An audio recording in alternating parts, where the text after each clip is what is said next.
Money minded आदमी हूँ नहीं मैं, और पैसा वैसा सेव करता नहीं हूँ। आज मैं जीता हूँ, आज मैं खुश रहता हूँ। जो पैसा कमाया खर्च कर देता हूँ, उसको एंजॉय करता हूँ। उसके बाद फिर ये अपना 10-15 टीवी शोज़ मैंने किए जिसमें कैमियोज़ करता था जी। मैं।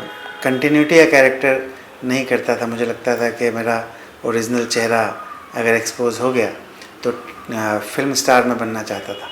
कुछ भी करता था ना तो एक मुझे फील होता था कि एक एक्टर चल रहा है मेरे अंदर। वो फीलिंग बचपन से ही थी। बचपन में ही मैंने कुछ थिएटर भी किया था, उसमें भी बहुत अच्छा रिस्पांस मिला था मुझे, लोगों ने बहुत तारीफ़ की थी। मैं करने में मुझे बहुत ज़्यादा मज़ा आता है क्योंकि उसमें वेब सीरीज़ करने में सबसे ज़्यादा मज़ा आता है। ओके। क्योंकि वेब सीरीज़ में क्या है कि आप एज एन एक्टर फ्री हो, आप कुछ भी कर सकते हो। अगर कोई कैरेक्टर है जो कि गाली देता है तो आप गाली दे सकते हो। टू सी यू सर, काफ़ी अच्छा लग रहा है आपसे मिलके एंड आपको बहुत बहुत बधाई आपके 15 साल की जर्नी कंप्लीट करने के लिए। आई होप ऐसे ही आप आगे बढ़ते रहें और सक्सेस पाते रहें। एक सवाल स्टार्टिंग में आप जानना चाहूँगा, कितनी डिफ़िकल्टीज़ हुई आपको इस इंडस्ट्री में अपने कदम रखने के लिए? डिफ़िकल्टी तो बहुत हुई क्योंकि मैंने जब शुरुआत की तो एक तरह से मैंने ज़ीरो से शुरुआत की, क्योंकि मैं बहुत जो मैं जॉब करता था एक्टिंग परस्यू करने से पहले, उस जॉब से जितने भी पैसे मुझे मिले थे तो मैंने अपना बंगला जो है उसको लोन फ्री करने के चक्कर में सारा पैसा वहाँ डाल दिया। तो मेरे पास बचे ठन गोपाल, पैसे बचे नहीं मेरे पास। और मैं पैसा सेव करने की आदत मेरी कभी थी नहीं। तो यानी मनी माइंडेड आदमी हूँ नहीं मैं, और पैसा वैसा सेव करता नहीं हूँ। आज मैं जीता हूँ, आज मैं खुश रहता हूँ। जो पैसा कमाया खर्च कर देता हूँ, उसको एंजॉय करता हूँ। तो पैसे वैसे थे नहीं, और जो भी पैसा मिला नौकरी छोड़ के, प्रोविडेंट फंड, ग्रेचुटी वगैरह, वो सब मेरा बंगले में चला गया। तो मेरे पास पैसे बचे नहीं, गाड़ी का ईएमआई भरने तक के पैसे नहीं बचे, तो गाड़ी बेचनी पड़ी। तो शुरुआत में स्ट्रगल हुआ क्योंकि मैं लोकल ट्रेन में घुस नहीं पाया, लोकल अपना जो बस होता है बस के धक्के खा नहीं पाया, तो मैं पैदल चलने लगा। तो मीरा रोड से अंधेरी तक मैं पैदल जाता था, फिर अंधेरी से मीरा रोड पैदल आता था 50-50 किलोमीटर। लेकिन वो सब शुरुआत के 6 महीने तक चला। फिर ऐड फिल्मों में मुझे अमित शर्मा, जो कि बधाई हो के डायरेक्टर हैं, उन्होंने मुझे ब्रेक दिया। गजराज राव सर ने मुझे काम दिया। तो ऐड फिल्मों का मैं स्टार बन गया 6 महीने के अंदर। और बहुत सारी ऐड फिल्में, 4 साल में कुछ 350 ऐड फिल्में कर गया मैं। उसके बाद फिर ये अपना 10-15 टीवी शोज़ मैंने किए जिसमें कैमियोज़ करता था जी। मैं। कंटिन्यूटी या कैरेक्टर नहीं करता था। मुझे लगता था कि मेरा ओरिजिनल चेहरा अगर एक्सपोज हो गया तो फिल्म स्टार में बनना चाहता था। तो मुझे लगता था कि फिल्में मुझे नहीं मिलेंगी, लोगों को ये लगेगा कि यार ये तो टीवी पे ओवर एक्सपोज्ड है, तो इसको काम मत दो फिल्मों में, कौन इसको टेलीविज़न पे रोज़ देखते हैं, तो इसके लिए टिकट खरीद के कौन जाएगा थिएटर में पिक्चर देखना।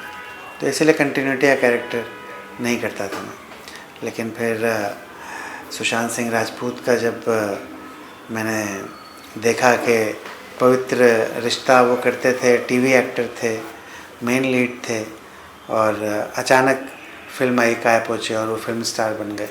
मैंने कहा जब इनका हो सकता है, वो भी पटना से ही थे, मैंने कहा जब इनका हो सकता है तो मेरा क्यों नहीं हो सकता। तो फिर भाभी जी में कंटिन्यूटी या कैरेक्टर मुझे ऑफ़र हुआ था उसी समय जब काय पोछे आई थी। तो मैंने कहा कि कर लेता हूँ। तो फिर भाभी जी मैंने किया। लेकिन उसके बाद मुझे फिल्में भी, उसके पहले ही मुझे मर्दानी में मौका मिल गया था, प्रदीप सरकार ने मुझे मौका दिया था। तो फिल्में भी कुछ कुछ मैं कर ही रहा था। तो फिर भाभी जी भी किया। फिल्में 25 फिल्में 25-30 तो मिनिमम फिल्में मैं कर चुका हूँ पिछले 15 साल में, बल्कि और थोड़ी ज़्यादा ही होंगी क्योंकि कुछ रिलीज़ नहीं भी हुई हैं। मुझे लगता है 30-35 फिल्में कर ली हैं मैंने। जी। और जो आपने कहा कि कंटिन्यूटी में आपने भाभी जी में काम किया, और हम देख ही रहे हैं कितना ज़्यादा प्यार मिल रहा है आपके पूरे कैरेक्टर को। आपसे जो ये जानना चाहेंगे कि एक्टिंग का कीड़ा आपके अंदर पहले से था कि डेस्टिनी ने ले आया आपको यहाँ पर? बचपन से, पहले से आप यही करना चाहते थे? हमेशा मैं नेचुरल एक्टर रहा हूँ। मैं हमेशा बचपन में ही, मुझे याद है, मैं वॉक करता था, मैं बातें करता था, कुछ भी करता था ना तो एक मुझे फील होता था कि एक एक्टर चल रहा है मेरे अंदर। वो फीलिंग बचपन से ही थी। बचपन में ही मैंने कुछ थिएटर भी किया था, उसमें भी बहुत अच्छा रिस्पांस मिला था मुझे, लोगों ने बहुत तारीफ़ की थी। मैंने एक ड्रामा कंपटीशन में बचपन में ही बेस्ट एक्टर का अवार्ड जीता था। 12 साल का मैं था और मैंने 70 साल के बूढ़े का रोल किया था। 12-13 मुश्किल से कितना बहुत रहा हूँगा तो 14-15 साल का रहा हूँगा, और मैंने 70 साल के बुढ़े का रोल किया था। और मुझे बेस्ट एक्टर का अवार्ड मिला था उसमें। सो ये आपसे जानना चाहेंगे कि आंखों की गुस्ताखी आपकी आ रही है, पिछले 2-3 जो आपकी फिल्म है बाउंसर वाली, बबली बाउंसर, काफ़ी हिट रही है, आपके हर किरदार को इतना प्यार मिला है, तो फिल्म में और जो डेली सोप का किरदार होता है वो कैसे मैनेज होता है और क्या डिफरेंस होता है, आपको क्या लगता है? नहीं, डिफरेंस तो बहुत है। डेली सोप जो है उसमें आप एक ही किरदार में बंधे रहते हैं, आपको प्रिपरेशन का बिल्कुल टाइम नहीं मिलता है। आपको 5 मिनट पहले स्क्रिप्ट दी जाती है एक पेज की, और आपको डिलीवर करना है 5 मिनट में याद करके, 10 मिनट, है ना। तो उसके लिए टाइम नहीं रहता है, तो वो अलग चीज़ है। टेलीविज़न अलग चीज़ है, फिल्में अलग चीज़ है। फिल्मों में आपको थोड़ा टाइम मिल जाता है, फिल्मों में स्क्रिप्ट थोड़ी पहले मिल जाती है, तो हम उसको प्रिपेयर कर सकते हैं थोड़ा, है ना। और उसमें जमा के करते हैं, अच्छे से करते हैं, उसमें बहुत ज़्यादा जल्दबाजी में नहीं करते हैं, बजट उसका अच्छा रहता है जी। बड़े स्क्रीन पे देख सकते हैं उसको। तो बहुत कुछ है, तो दोनों में बहुत फ़र्क है। लेकिन ये ज़रूर है कि फिल्में करने में मुझे बहुत ज़्यादा मज़ा आता है, क्योंकि उसमें वेब सीरीज़ करने में सबसे ज़्यादा मज़ा आता है। ओके। क्योंकि वेब सीरीज़ में क्या है कि आप एज एन एक्टर फ्री हो, आप कुछ भी कर सकते हो। अगर कोई कैरेक्टर है जो कि गाली देता है तो आप गाली दे सकते हो, टीवी में नहीं कर सकते हो। जी। एक तरह से फिल्मों में भी थोड़ा लिमिटेशन रहता है। हो सकता है कि डायरेक्टर ये सोच रहा है कि इसको ए सर्टिफिकेट नहीं मिलना चाहिए, तो मैं माँ बहन की गालियाँ दे ही नहीं सकता उसमें। अगर डायरेक्टर ने ये सोच लिया है कि ए सर्टिफिकेट वाली फिल्म तो नहीं बनाएंगे, तो मैं माँ बहन की गाली कैसे दूँ? लेकिन मेरा कैरेक्टर जो अंदर से चिल्ला रहा है माँ की गाली दे दे यार, पर मैं दे नहीं सकता। 15 साल का अर्जा काफ़ी बड़ा अर्जा होता है सर। काफ़ी अच्छे से आपने पकड़ बनाई। तो आपसे एक ये चीज़ जानना चाहेंगे कि इंडस्ट्री में बैकग्राउंड होना कितना ज़्यादा ज़रूरी है, या कोई गॉडफादर होना कोई ज़रूरी है? देखो यार, अगर कोई गॉडफादर है, अगर आप इंडस्ट्री किड हो, अगर आपके कोई जानने वाले हैं जो कि बहुत पावरफुल हैं, तो इससे आपको लेवरेज तो रहता ही है। आपको अपॉर्चुनिटी जो है वो जल्दी मिलती है, आपको मौके मिलते हैं, क्योंकि मौका मिलना ही तो सबसे मुश्किल है। हो सकता है कि आप भी बड़े अच्छे एक्टर हो, माइंड ब्लोइंग एक्टर हो, आपके अंदर बहुत ज़बरदस्त एक्टिंग का टैलेंट हो, लेकिन अगर आपको मौका नहीं मिलेगा तो आप कैसे अपना टैलेंट दिखा पाएंगे? जी। तो अगर कोई पावरफुल बंदा है जो कि बैक कर रहा है किसी टैलेंट को, तो उस टैलेंट की ये खुशनसीबी है कि उसकी लाइफ में वो पावरफुल बंदा है। हो सकता है कि उसका पिता हो सकता है उसकी माता हो, है ना, कोई भी हो सकता है। तो वो चीज़ तो उसका ये फ़ायदा होता है। पर मेरे ख्याल से हमारी इंडस्ट्री की सबसे अच्छी बात ये है कि यहाँ टैलेंट सबसे ज़्यादा इम्पोर्टेंट है। अगर आपके पास सचमुच टैलेंट है, अगर आप हार्ड वर्किंग हैं और आप टैलेंटेड हैं, तभी आप चलेंगे। वरना मौके मिलेंगे आपको 1 फिल्म मिल जाएगी, 2 फिल्म मिल जाएगी, 3 फिल्म मिल जाएगी, अगर आप किसी पावरफुल बंदे के बेटे हैं या बेटी हैं। लेकिन अगर आप में टैलेंट नहीं है तो आप लंबा चलेंगे नहीं, है ना। ये इसमें एक्चुअली एक और इंसाइट मैं आपको बताता हूँ कि जैसे कोई बिजनेसमैन है, अब बिजनेसमैन ने अपने बेटे को अपना काम सौंपा कि भैया अब तू चलाइए बिज़नेस। वो रिटायर हो गया, अब उसके बेटे को इंटरेस्ट नहीं है उस बिज़नेस में, तो वो क्या करेगा? 4 लोगों को हायर करेगा। उन 4 लोगों को हायर करेगा जो कि बहुत ज़्यादा पढ़े लिखे हैं, IIM अहमदाबाद से पढ़ के आए हैं, बिज़नेस मैनेजमेंट का बड़ा कोर्स करके आए हैं। तो 4 अलग अलग लोगों को वो हायर करके उनको सैलरी पर रख के अपना बिज़नेस चलवा सकता है ना जी। और उसका बिज़नेस ग्रो भी करेगा। और ये बंदा इसको जो करना है वो करे, जाके गिटार बजाने का मन है गिटार बजाए, डांस करने का मन डांस करे, गोवा में दारू पीना है तो वो कर ले, जो करना है मन वो करे, ठीक है ना। तो उसका बिज़नेस सफ़र नहीं किया, उसने अपने बेटे को पास ऑन किया अपना बिज़नेस, पर उसका बिज़नेस सफ़र नहीं किया, उसका बिज़नेस ग्रो किया।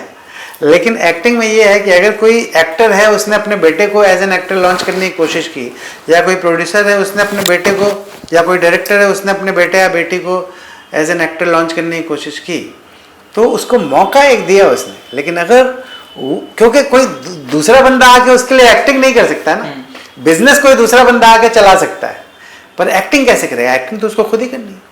तो उसमें टैलेंट जब तक है, नहीं होगा उसमें टैलेंट, तब तक वो अपने आप को प्रूव ही नहीं कर पाएगा। बहुत ज़्यादा आपने कमेंट की बात की, लोगों की रील की बात की। आप भी अपने सोशल मीडिया पे बहुत ज़्यादा एक्टिव रहते हैं, तो जो घर बैठे कमेंट करते हैं, जो जिसको आप जानते भी नहीं वो आपको कमेंट कर रहा है, वो कितना ज़्यादा हर्ट करता है उनके बैड कमेंट उनके गुड कमेंट से? मैं बहुत लकी हूँ कि मुझे बैड कमेंट कभी मिलता नहीं है। मुझे हमेशा गुड कमेंट ही मिलता है, हमेशा मुझे प्यार मिलता है, क्योंकि मैं दिल से काम करता हूँ और मैं जेन्युइन रहने में विश्वास रखता हूँ। अब मैं जितना ज़्यादा जेन्युइन रहूँगा ना भाई, उतना ज़्यादा ऑडियंस भी जेन्युइन रहेगी। अगर मैं स्टंट करूँगा, अगर मैं पब्लिसिटी के लिए काम करूँगा, अगर मैं झूठ बोलूँगा, तो मुझे बैड कमेंट मिलेंगे ना। मैं वो सब करता नहीं। आपने वो दौर भी देखा है जिसमें सोशल मीडिया नहीं था, ये दौर भी देखा है जिसमें सोशल मीडिया बहुत ज़्यादा ट्रेंडिंग पे, अपने उच्च पड़ाव पे, सारे हर लोग अपने सोशल मीडिया पे लगे हुए हैं। तो कौन सा ज़्यादा आपको बेटर लगा, और क्या ये सही पड़ाव चल रहा है? बहुत घटिया पड़ाव चल रहा है, बहुत ही घटिया, बकवास, बेकार। I hate it. मुझे बहुत ख़राब लगता है ये। कुछ ज़िंदगी ख़राब हो गई है भाई। अगर आपको ज़िंदगी जीना है ना, तो जाओ जंगल में, आप चिड़ियों की चहचहाहट सुनो, आप समुंदर का पानी देखो, आप पीसफुल रहो, नेचर के साथ जुड़ो। ये सोशल मीडिया वगैरह ने ना नेचर से हमको दूर कर दिया है। और जो गॉड है ना, गॉड वो नेचर में है ना। तो हमको नेचर से जुड़ना चाहिए, जितना ज़्यादा हो सके हम पहाड़ों को देखो। नाना पाटेकर बहुत अच्छा बोलते हैं, उनका मैंने देखा है, बहुत अच्छा बोलते हैं वो, हैं। तो मैं उन्हीं की सोच रखता हूँ जो पाटेकर साहब रखते हैं।